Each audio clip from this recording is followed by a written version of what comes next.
Welcome to my beginner's guide to how to play better at the assault class in Battlefield 5. So first off, let's cover the general goals you should be trying to achieve while you play Battlefield. The first one is spawning on and sticking with your squad. So when you're on the spawn screen, go to the map, and when you see your squad out in the battlefield, choose one of them and spawn on one of them when they're in the middle of the action.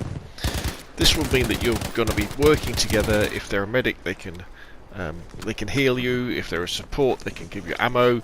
If you're two assault players, you'll be able to take on armor and you'll be able to attack objectives a lot easier. Next, always in Battlefield, it's all about capturing or defending objectives. So you should always be thinking about that and watching the orders that your squad leader is giving, or if you are the squad leader, make sure you give some orders to capture specific objectives. Now remember, when you are capturing or defending objectives, don't just go in a straight line from A to B, go round in a flank. And you don't have to capture A and then B. You capture A, then you might go on a massive flank and the whole map to capture E. Use spotting. Now I know spotting has been nerfed, and you can't, unless you're a support and you suppress someone, or you're a recon and you're using the spotting scope or the flare, you can't spot players directly. But what you can do is tap that top right shoulder button. So keep doing that to show people where the enemies are. Remember, you can revive your squad mates, so do that, but only do it when it's safe. And play the objective. I'll say it again, capture those objectives. Now, let's talk about your primary assault goals, what you should be trying to do in every single match. Your first primary objective is to take objectives. You are, as the assault player, you are the tip of the spear. You need to follow your squad leader's orders, or if you're the squad leader, issue those orders, and then attack enemy held flags and objectives. This is so that your team can gain the advantage and win the game. As assault, you've got the best guns and you've got the best explosive gadgets. You can go toe to toe and win against any other class in short and medium range gunfights. You can use Panzerfaust, Piats, dynamite, rifle grenades and anti-tank grenades against buildings and strong points. Now, this doesn't mean you go charging blindly across open fields. The best assault players will flank around, approach the objectives from the sides, wait for support and then attack. And also use cover and the confusion of the battlefield to your advantage to sneak in and kill enemy players and take those flags. Your primary objective is to destroy enemy vehicles and armour.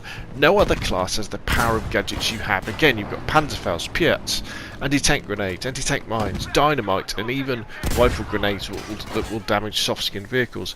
You need to attack enemy vehicles and armour so they don't threaten your teammates, so your teammates can go on to defend or attack objectives. Again, this means that you shouldn't be charging around after tanks with no regard to your own safety. You want to flank around, stay out of the tank's line of sight and hit them from the sides or behind. The clever assault player will wait for another assault player to join them and you're pretty much guaranteed a kill. If you take on tanks by yourself, the best you can hope for is normally a disable or the tank running away under the cover of smoke, but that usually gives you and your team time to regroup, resupply and get ready for the next push. So, also, if you see a friendly tank engaging enemy armour, you should lend your rocket-powered help, because a well-placed Piat or Panzerfaust or anti-tank grenade can mean the difference between that friendly tank winning or losing that gunfight with the other tank, the difference between blowing up an enemy tank or losing a friendly one. Okay, so just remember, capture those objectives and go hunting and destroying enemy armour. We'll watch a little bit more of the assault gameplay and then we'll look at some loadouts that you might want to try out as an assault player.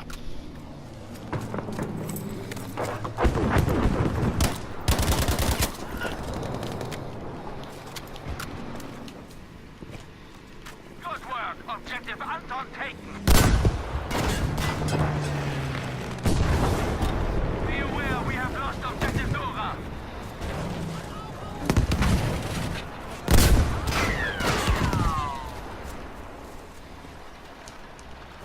Good job, we have taken objective Gustav!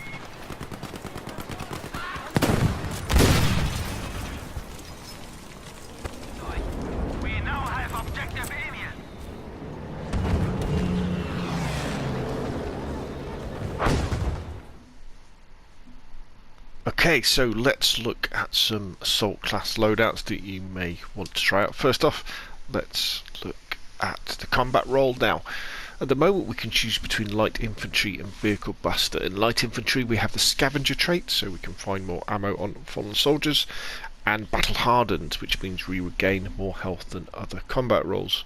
If we were to choose vehicle buster, there's the painter trait, which means that when you damage a vehicle it spots them for your team, or vehicle scrapper trait, so you gain bonus requisition when you destroy vehicles. Personally, I think the ability to find more ammo on dead enemies and regain health is probably more useful, because as an assault you're going to be using your machine gun an awful lot, and you're going to find yourself running short of bullets an awful lot if you manage to stay alive, and the ability to regain health because you're getting into scraps and there's not always a medic to help you out, so I would stick with that one.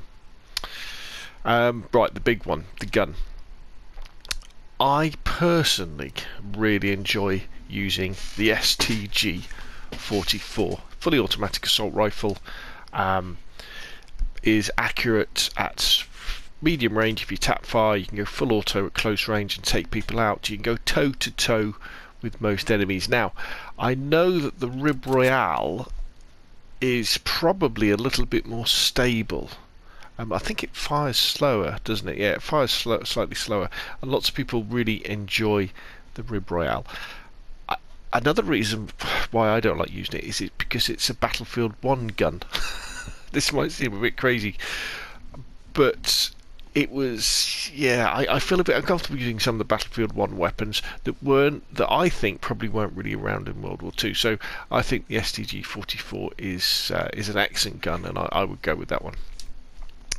As far as the scope, I've gone back to the Rib Royale. We can't have that. Let's go back to the STG-44. That's the gun I want, thank you. So I put the Predator sight on. Actually, well, it's just the normal reflex sight. Sorry, I've got it in green, Predator. But you know, go with what you enjoy. Actually, fitting a magnified sight can, like the 2 times, can work very, very well on the STG as well.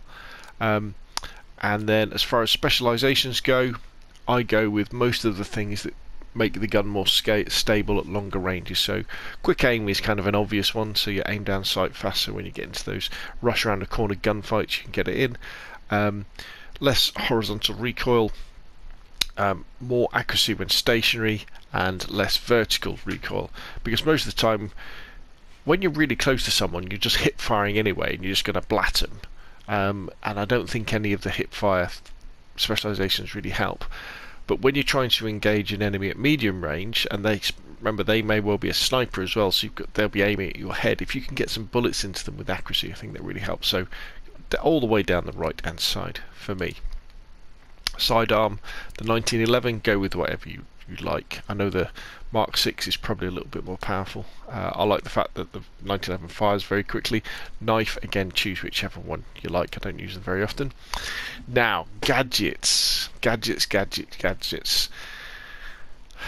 Now, I like the Panzerfaust. It's relatively easy to use, because it has a fairly flat trajectory when you're aiming at enemy vehicles that are fairly close. The Piet, although arguably more powerful, and you can use it like a mortar, you really can, it has a more of a curved trajectory, and I find it more difficult to hit enemy vehicles with it. So I would say stick with the Panzerfaust. And the left-hand one, I would always go with the anti-tank grenade, simply because that's your job as an assault player, is taking on enemy armor. And although the timer on them is horrendously long, it takes so long for them to blow up. If you can hit a tank with one of these and a couple of Panzerfausts, you will, most of the time, they'll either be really disabled or the person will jump out and you can shoot them anyway, or you will take out that tank, especially if you've got another assault player with you lending a hand. So I would go with the anti-tank grenade. And then your right hand gadget, this is an interesting one, this one. For purely mobile anti-tank duties, the dynamite is really good, but you do have to get very close to vehicles to use it. But in Battlefield 5, the visibility from vehicles isn't that good, so you can creep around, lob a couple of dynamites on the back and pull the trigger, but you do have to be careful. The anti-tank mine as well, it can be very useful on maps where you've got choke points that vehicles have to use. Funnily enough, the anti-tank mines were really good in Battlefield 1 on maps like Amiens, where you could put them on the bridges or on the railway lines, and you would always get tank kills every time, because tanks were constantly going that way. I haven't really found that many places like that in Battlefield 5. Now, I tend to run the frag grenade rifle. Now, I run the frag grenade rifle because I think it's great when you're attacking strong points or people behind cover. The ability to pop a frag grenade over the top of cover or directly at people, like through doorways and things, can scare enemies, and you will get the odd kill with it when you're firing like with indirectly. So I would go with that one. But if you're on, say, Panzerstorm, that big map, or you're thinking, right, I want to kill a load of tanks on this round, then maybe you want to go with sticky dynamite.